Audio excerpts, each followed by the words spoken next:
I don't know about you guys, but I'm starting to feel this quarantine business is, well, it's hard work, to be honest.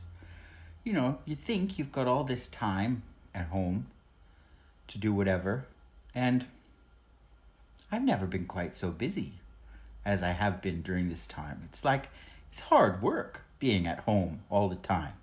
You gotta keep choosing and keep going and find something new to do to keep yourself entertained all the time. And you know, it used to be that you had the place where you went to work and then the place when you were at home, and now they're like all the same place. You know, there's no escape. You just have to keep going. So,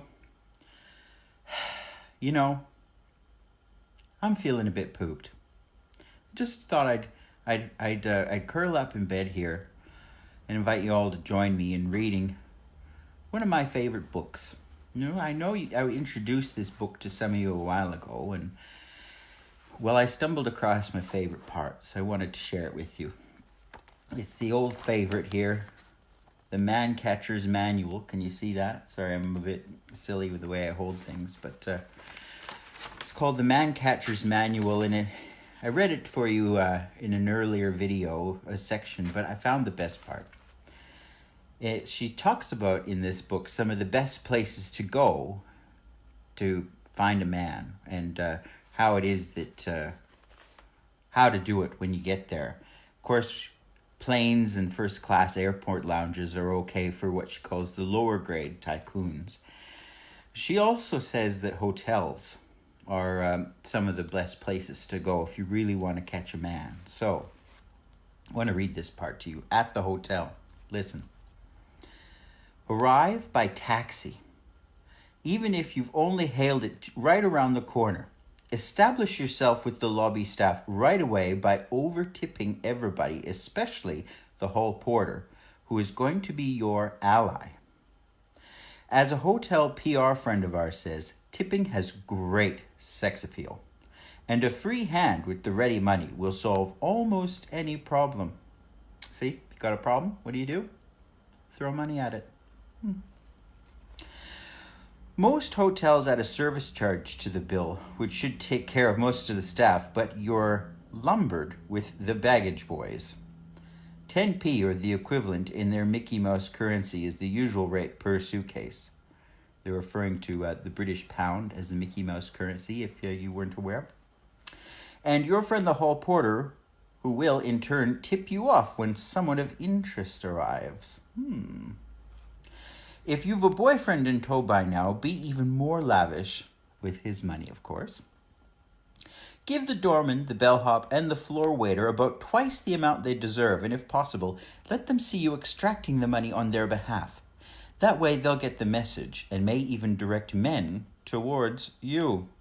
The same goes for the swimming pool or beach attendants too. Remember, if you're in a large hotel or a large resort, that conferences and conventions are good places to pick up rich men. But avoid getting hooked by a salesman out on the town and away from home for the first time in months. It's easy to get into any conference, providing it's big enough, by simply wandering in, looking pretty and vague, and inquiring for Mr. So-and-so. Remember, too, that conferences could be happening right now on your own doorstep. They'll go on in all sorts of places, even Torquay. Use the little girl looking for someone technique, or appear at the bar businesslike and interested in the product. There'll be plenty of pretty girls, specially imported for the occasion. You know what I'm getting at here. There'll be plenty... Oh, I already read that bit. So you'll have to do something different to offer. What do you do in lockdown? Well, look, sometimes, Ina, we just need to read books like this so that we're going to have the tools and skills available to us when we're not in lockdown. You know, this is the time for us to sharpen our saws. The next chapter sounds good, but I'm going to save it for later. It's called Tycoons Can Be Tiring. I'm sure we can infer what that's going to be like. So, for those of you who are interested in this sort of information, like the Man Catcher's Manual, yes, Ina, like for the future. We're creating for the future here with everything we do. But for those of you who are interested, I've got a very interesting seminar coming up this week. It's just 2 parts with myself and Dr. David Kubes of Austria. We're getting together as 2 gay men to give it to you straight. We're doing a seminar together called Why You Don't Have a Man. And it's only 99 euros for 2 sessions on the 16th and 17th here in Australia. And we're going to talk to you about why you don't have a man. Now, we're not going to give you the kind of tips that books like this do. We're going to have you maybe start to examine some of the behaviors that are stopping you from having what you say you want, but don't seem to get. So, if that sounds like fun, and you want to come along and play, I'm sure it'll be a terrible time. And we did a fabulous podcast recording with Simone Millises in her podcast, The Art and Industry of Business, on the same topic. And I'm sure if you wanted a taste of what Dr. David Kubes and I have to offer, you can find it there. So, thanks for joining me tonight and